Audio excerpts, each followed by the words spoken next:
une partie des livres que je dois lire pour le mois de février.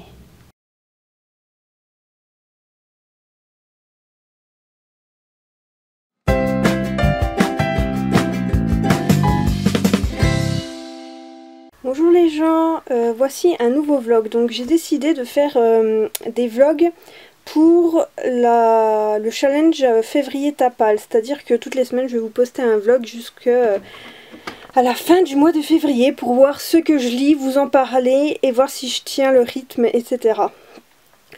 Donc là on est lundi 1er février, il est 13h40 et j'ai commencé L'enfant au caillou de Sophie Loubière aux éditions Pocket. Et le début est archi bizarre, mais vraiment, vraiment très bizarre. Et là, on entre... là, ça va mieux, mais alors, la première partie, j'étais là. Waouh, c'est chelou, j'espère que c'est pas écrit comme ça tout du long. Et non, ça va, en fait, c'est juste le début qui est un peu étrange. Et je suppose que ça va se comprendre par rapport à ce qui va se passer ensuite, etc. Donc pour l'instant j'aime bien, mais j'ai lu combien de pages? 72 pages sur 344. Donc voilà quoi, j'ai pas fini encore. Hein, mais je vais essayer de lire un livre par jour, donc je vais essayer de le finir ce soir. Je vous en dirai plus tard, si j'ai réussi ou pas. Là ben du coup je vais aller lire. Et je vous dis à tout à l'heure alors. Il est 22h56, on est toujours lundi. Et j'ai fini L'enfant au caillou de Sophie Loubière. Je suis contente parce que j'ai réussi à lire mon premier livre le premier jour. Donc L'enfant au caillou, c'est l'histoire d'une personne retraitée qui s'appelle Elsa Préau, qui retourne dans la maison où elle a vécu plus jeune avec son mari et son fils, et qui va commencer, parce qu'elle s'ennuie un peu, à observer les voisins, et particulièrement un enfant qui est séparé des autres enfants de la famille et qui joue avec des cailloux, donc elle l'appelle l'enfant caillou.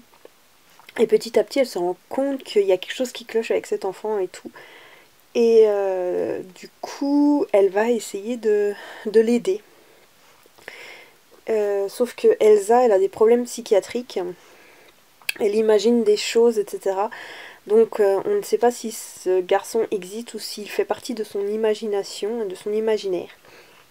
Et c'est tout le truc de l'histoire, en plus de sa vie, de son fils, auquel elle est très accrochée, de son petit-fils auquel elle est vraiment très très accrochée, et voilà, on voit un petit peu ses pensées, sa façon d'être, etc. C'est assez difficile comme livre, ça parle de maltraitance et tout, c'est assez difficile, et il y a des choses que j'ai pas vu venir spécialement et tout, et qui m'ont émue et touchée, et c'était difficile comme lecture quand même, et voilà, je m'attendais pas à ce que ça prenne cette direction.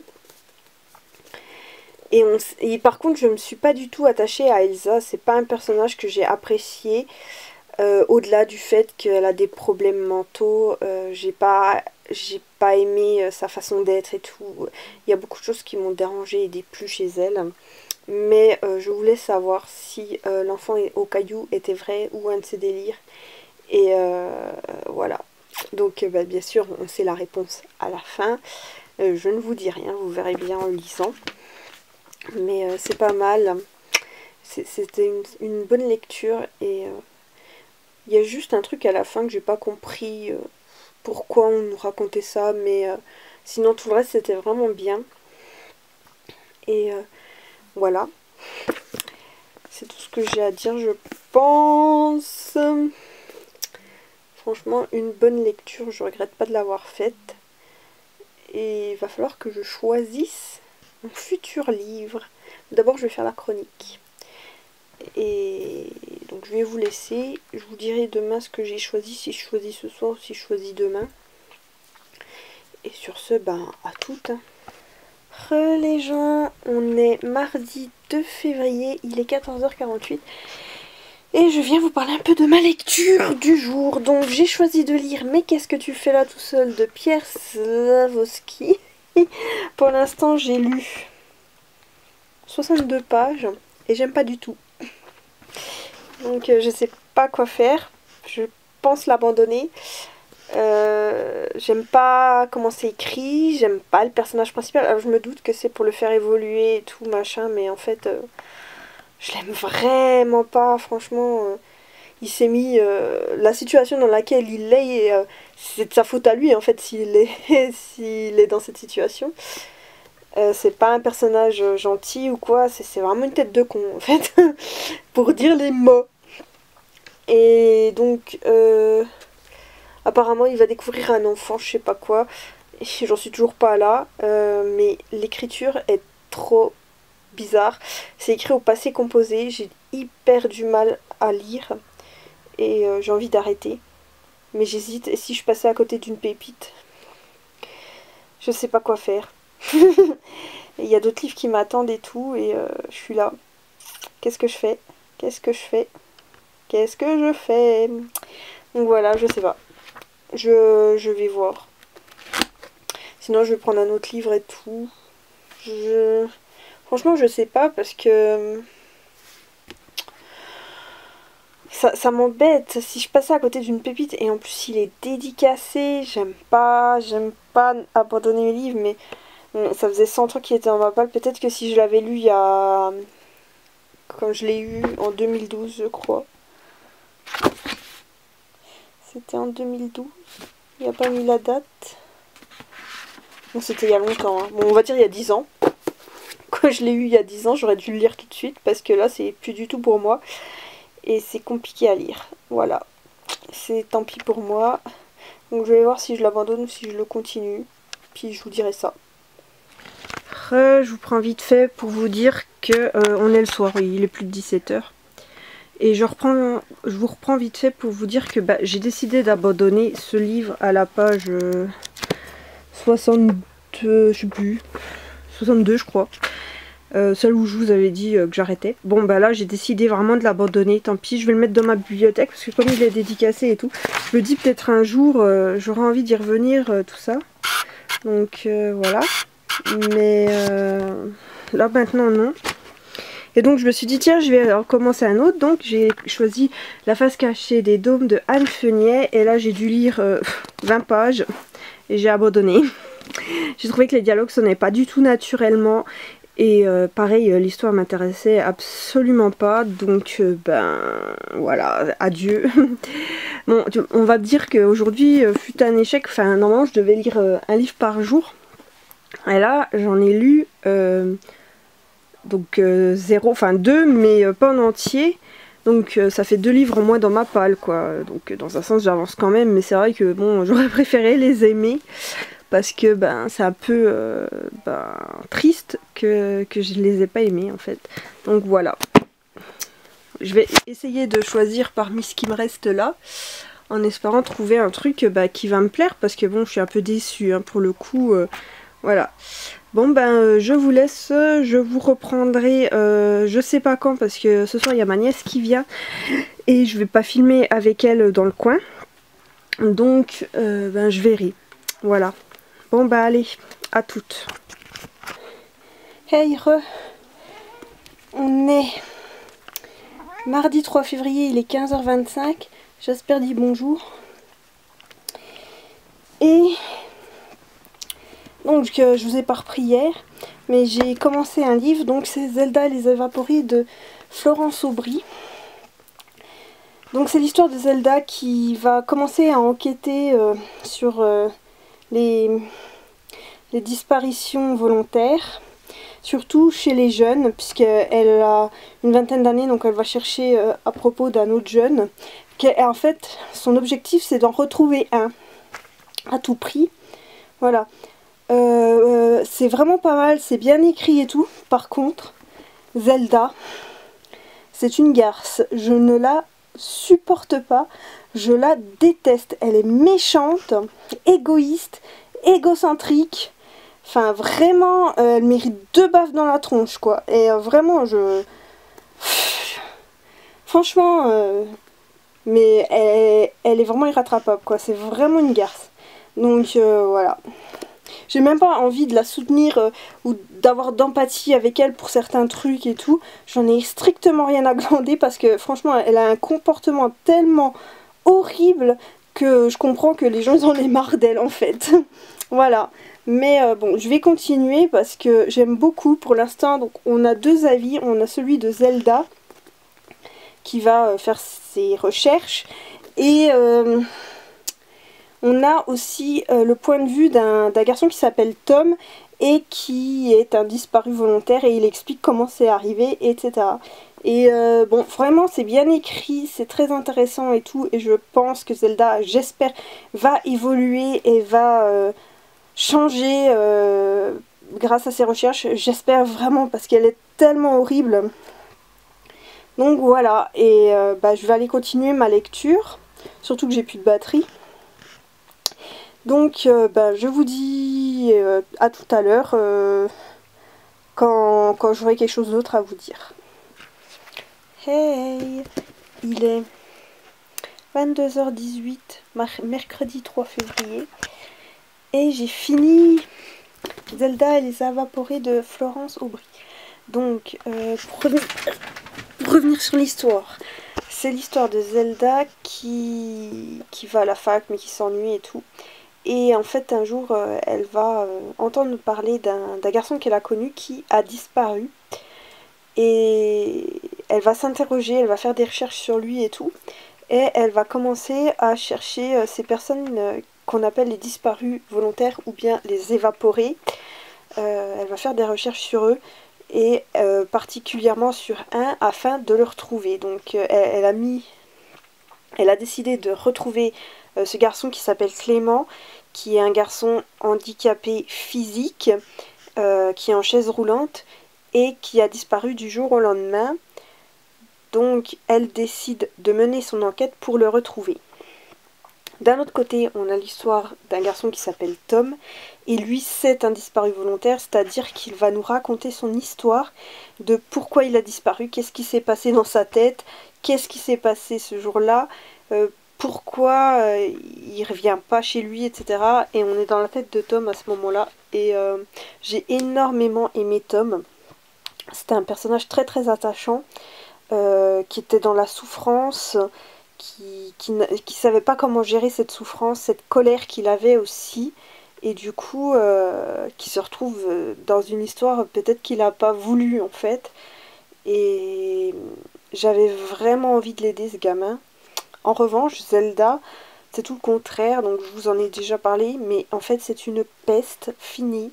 Elle est imbue d'elle-même, égocentrique, égoïste, enfin, elle est mesquine, ce qu'elle fait aux autres, c'est vraiment dégueulasse. Puis elle se plaint que le monde ne tourne pas autour d'elle, hein, en plus. Hein. Son père et sa belle-mère, surtout sa belle-mère, sont hyper gentils avec elle et tout. Enfin, sa belle-mère, franchement, c'est une crème, quoi. Moi, j'aurais fini par lui mettre 2 baffes à Zelda. Et sa belle-mère est vraiment gentille et tout. Elle le mérite absolument pas. Hein.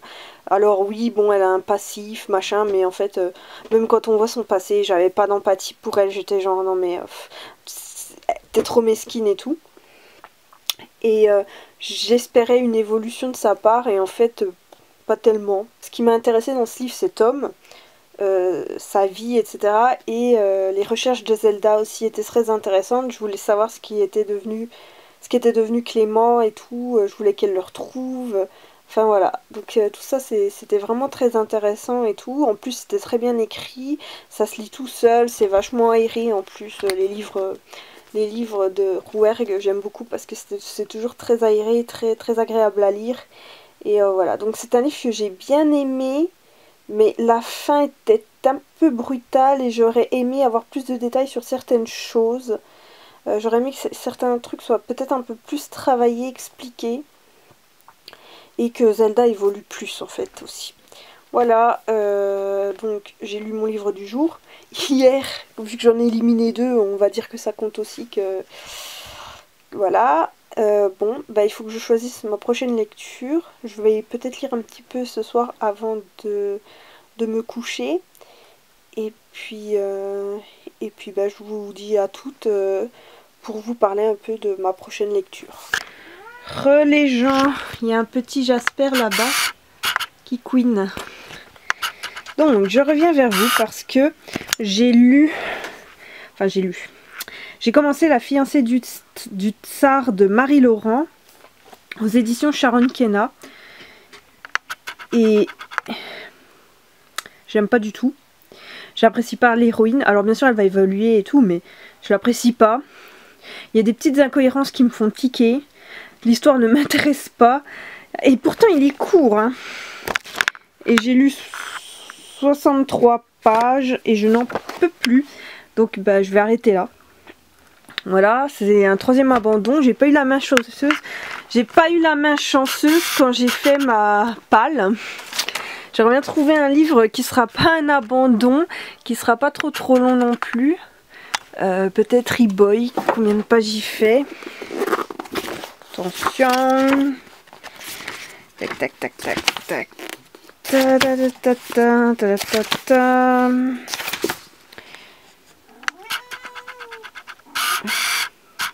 J'arrive pas à faire le truc. 281 pages. Bon. Ça va? Je sais pas. Je vais réfléchir. Hey! On est... vendredi 5 février, il est 19h43. Et j'ai fini E-Boy de Kevin Brooks aux éditions La Martinière Jeunesse. Alors, je pense que ça se dit iBoy, mais comme je dis iPhone et iPod, et ben je dis E-Boy, voilà. Donc E-Boy, c'est l'histoire de Tom qui un jour se reçoit un portable, donc un iPhone, sur la tête. Et il finit à l'hôpital, et quand il se réveille d'un coma, et bien tout a changé. En fait il est devenu une sorte de portable humain et il est connecté sur le réseau, il peut aller sur internet, prendre des photos, enregistrer des conversations et tout. Il peut aussi, il a un courant électrique dans ses mains et tout, enfin bref, il peut faire plein de trucs en utilisant le réseau. Pendant qu'il était dans le coma, en fait sa meilleure amie Lucie s'est fait violer. C'est pas dit comme ça dans le livre c'est dit qu'elle se fait agresser, mais vu comment c'est décrit, je pense que c'est des viols et pas seulement une agression, et déjà ça m'a gênée, parce que je considère qu'on doit dire les mots qui sont, et les mots sont viol. Elle s'est fait violer, voilà. Donc c'est pas une histoire très drôle, enfin c'est pas censé être drôle, et... donc Tom, quand il apprend la vérité, il décide de la venger en utilisant ses nouveaux pouvoirs. Donc voilà, c'est un gros mouet pour ce livre. Franchement, c'était pas génial. Comment expliquer? Bon, déjà, j'ai pas tellement accroché au personnage, à l'histoire et tout. J'aime pas trop les super-héros, alors je suis bête hein, parce que c'est marqué E-Boy, un super-héros doté de capacités inédites. Ouais, hein, si j'avais lu ça, peut-être je n'aurais pas lu ce livre, je ne sais pas. Bon, tant pis. Après, l'histoire en elle-même est intéressante, mais j'ai trouvé que c'était trop facile, quasiment incohérent. Enfin, il y a des trucs qui m'ont fait un peu tiquer. C'est gros quoi, ça a des grosses ficelles, il n'y a pas vraiment de plot twist ni rien. Et puis voilà, donc la relation entre Tom et Lucie, on n'y croit pas une seule seconde, enfin il n'y a rien de très folichon entre eux. Par contre j'ai bien aimé la relation entre Tom et sa grand-mère, mais c'est pareil, j'ai trouvé qu'elle était survolée. Tout était trop rapide, trop facile. La fin, c'est n'importe quoi, c'est expédié en plus. Et puis, ouais, bof. Bref, franchement, je crois que j'ai mis 2 sur 5 sur Babelio. Donc, c'est pour dire, bah, j'ai pas aimé et tant pis. Voilà, alors, comme cette semaine, j'ai lu un livre en entier et j'ai eu 3 abandons, 1 ou 2 livres en entier, enfin, je sais plus. J'ai eu 3 abandons et un mouet. J'ai décidé pour l'instant de mettre ma petite palle de côté et de prendre une valeur sûre. Donc pour l'instant je me suis décidée pour Les Refuges de Jérôme Loubry parce que j'ai bien envie de me lire un thriller. Mais en fait je sais pas. Ça va peut-être changer ce soir. Je sais pas du tout si je commence ça, si je commence autre chose. Il y a des risques vraiment que ça change. Et voilà. Il y a vraiment des gros risques que ça change. Et si ça change pas, je vous en dirai plus. Enfin voilà. Bon du coup, de toute façon, peu importe si je lis pas ma palle, tant que je lis un livre qui correspond... Enfin, qui enlève un livre de ma palle, voilà. Donc j'aurais respecté quand même le février ta palle. Et voilà, donc sur ce, je vais arrêter là de filmer. Je ne refilmerai sans doute pas ce soir. Donc sûrement demain. Et donc voilà, je vous reprends demain et on se voit tout à l'heure. Hey! On est samedi 6 février, il est 17h23 et je viens de finir ce petit livre. À quoi servent les clowns de Anne Persin. Comment dire? Donc je devais lire Les Refuges de je sais plus qui, puis en fait finalement j'ai changé d'idée et j'ai plutôt lu celui-là. Donc c'est une relique de ma palle, hein, je l'ai eu en 2013. Et il est dédicacé par Anne Persin parce que c'est une autrice que j'adore. Et je sais pas pourquoi j'ai fait durer si longtemps ce livre. Parce que Anne Persin, je l'adore et tout. Surtout en jeunesse et tout. Et bref, c'était génial, évidemment. Donc, à quoi servent les clowns? C'est l'histoire d'une enfant, Mélinda, qui a 7 ans. Et l'histoire commence alors qu'il y a un incendie dans son bâtiment et sa sœur la réveille et elles s'enfuient toutes les deux du bâtiment pour pas être brûlées, quoi, la logique. Et donc depuis cet incendie, elles vivent avec leur maman dans une caravane et la maman vend des frites, enfin une baraque à frites et vend des frites pour joindre les deux bouts. Depuis ce jour, Mélinda n'a pas pu aller à l'école parce que la voiture ne marche plus, ne démarre plus. Et Mélinda, elle est triste, elle voudrait aller à l'école et en plus dans l'incendie, elle a perdu pas mal de choses. Elle a perdu la photo de son papa, la seule photo qu'elle avait. Elle a perdu son tigre en peluche, enfin son doudou quoi. Enfin, et du coup, elle est assez triste. En plus, elle va plus à l'école, enfin, c'est compliqué. D'un autre côté, on a l'histoire de Pablo. Donc Pablo fait partie d'un cirque, avec des animaux. Dans ce cirque, il y a des animaux et notamment il y a des tigres. Et suite à une erreur de sa part, il y a un petit tigre qui va s'enfuir. Enfin, un bébé tigre, quoi, un tigron. Je sais pas comment ça se dit.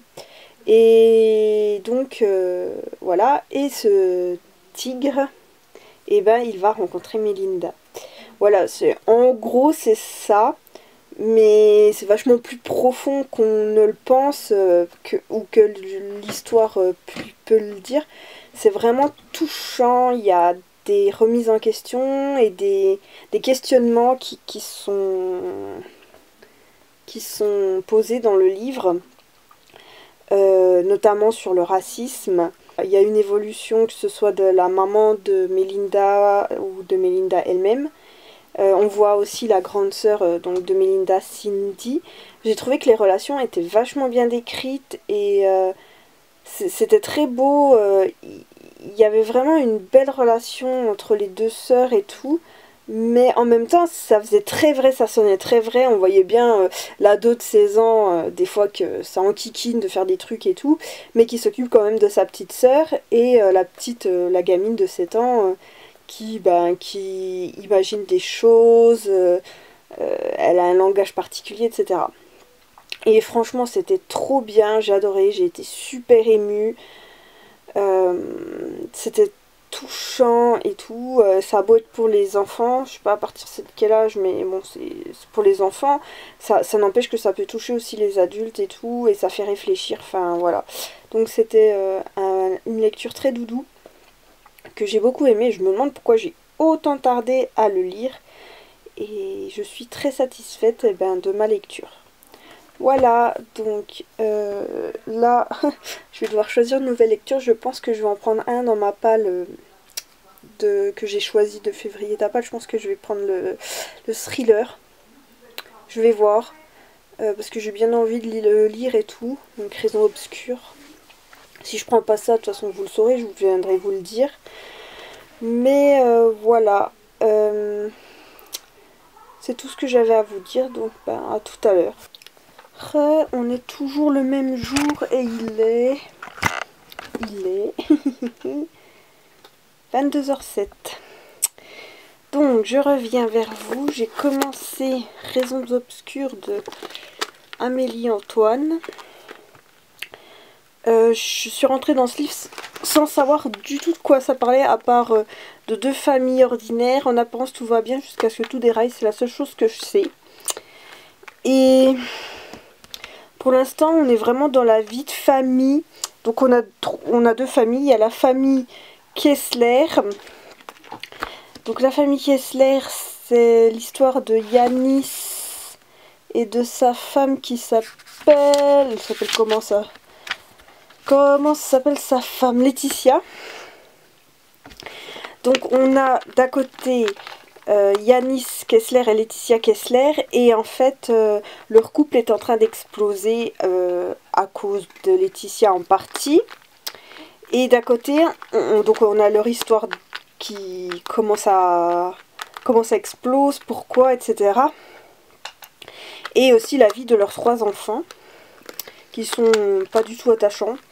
D'ailleurs, pour l'instant, aucun des personnages n'est attachant. Le seul que je supporte, c'est Yanis, parce qu'il me fait vraiment de la peine. Mais alors, sinon, Laetitia, je la supporte pas. Ces gosses, je les supporte pas. Enfin, voilà. Et de l'autre côté, c'est la famille Mariani. Et là, c'est l'histoire de... Je sais plus comment il s'appelle. Frédéric, le mari. Le mari s'appelle Frédéric. Et la femme Claire. Donc, eux, en fait, c'est différent. C'est au boulot que ça va mal se passer. Donc, lui, il est mis au placard, en gros. Et elle, alors qu'il avait un poste très travaillé, enfin, comme on dit... très haut, quoi. Il avait un poste assez bon et tout, et en fait on l'a foutu au placard et il a plus rien à faire de ses journées. Il est toujours autant payé, mais en fait pour rien faire, et pour lui c'est atroce. Et il a sa femme qui a repris le travail à la maison, et elle, tout se passait bien jusqu'au moment où le voisin laisse son chien aboyer toute la journée, aboyer, pleurer toute la journée et tout, et pour elle c'est insupportable, le bruit, ça la rend complètement cinglée. Donc voilà. Et ils se parlent pas de leur boulot respectif, du coup ça va pas du tout les deux, mais ils s'en parlent pas, ils en parlent pas. Et pareil, alors les gosses, si le petit, le mignon, mais alors la grande Sarah, j'ai envie de la claquer, quoi. Elle est insupportable. Mais voilà, donc pour l'instant c'est juste du quotidien, leur vie et tout. On voit comment d'un côté le couple explose et de l'autre les problèmes au boulot. Et comment ça joue sur la vie des gens, etc. Il se passe pas grand chose, je sais pas du tout où on va, mais ça a un petit côté addictif que j'aime bien. Et du coup bah, je vais continuer un petit peu avant de dormir, je pense. Voilà, et on verra bien si je continue à aimer ou pas. Alors j'avoue tout, si ça avait été un banal contemporain, où on voit deux familles et leur vie et gna gna gna, patati tata, et c'était ça, c'était une histoire comme ça, j'aurais été là. Mais c'est nul, enfin c'est vraiment pas le truc qui m'intéresse. Mais sachant que c'est un thriller, je me dis, il va se passer des trucs. C'est pas pour rien qu'elle raconte ça. Et du coup bah, j'accroche vachement et j'angoisse et tout, et j'ai peur que... Enfin j'attends le moment où ça pète, et en même temps j'ai un peu peur de ce moment qui va arriver forcément, puisque c'est un thriller. Et voilà, je sais pas où l'auteur nous balade, mais je suis quand même vachement dedans, vachement prise et vachement intriguée. Donc on verra ce que j'en pense. Par contre je vais clôturer ce vlog pour cette semaine, parce que je voudrais monter la vidéo assez vite demain matin. Donc bah, je vais clôturer le vlog et vous l'aurez demain. Donc dimanche. Voilà, dimanche, je sais plus combien de février, 7, parce qu'on est le samedi 6. Et voilà, et puis, et ben, vous aurez la suite des aventures de Raisons Obscures quand j'aurai la semaine prochaine en fait. La semaine prochaine quand j'aurai posté un nouveau vlog. Voilà. Donc sur ce, et bien, je vais vous laisser. Alors je sais que c'est un vlog peut-être pas très intéressant puisque j'ai pas fait grand chose, enfin même voire pas du tout de plan à côté. C'est juste moi qui parle des livres que je lis et tout, mais c'était ce que je voulais faire pour Février Tapal, une vidéo vlog par semaine pour juste parler de mes lectures et tout, que je ne referai pas du coup en point lecture. Donc c'est vraiment des lectures que je lis exprès en vlog là, je ne les referai pas en point lecture ensuite. Mais bon, je vous en parle déjà bien et tout ça, donc ça servirait à rien que j'en reparle en vlog après. Voilà. Bon, et bien sur ce, je vous laisse. N'hésitez pas à me mettre un petit commentaire pour me dire si vous avez lu un de ces livres, si vous abandonnez vos livres, vous des fois, parce que vraiment 3 abandons en une semaine, c'est beaucoup. Et ben enfin tout ce que vous avez envie de me dire, n'hésitez pas à me mettre un pouce en l'air et à vous abonner si ce n'est pas déjà fait. Sur ce, je vous laisse et je vous dis à plus.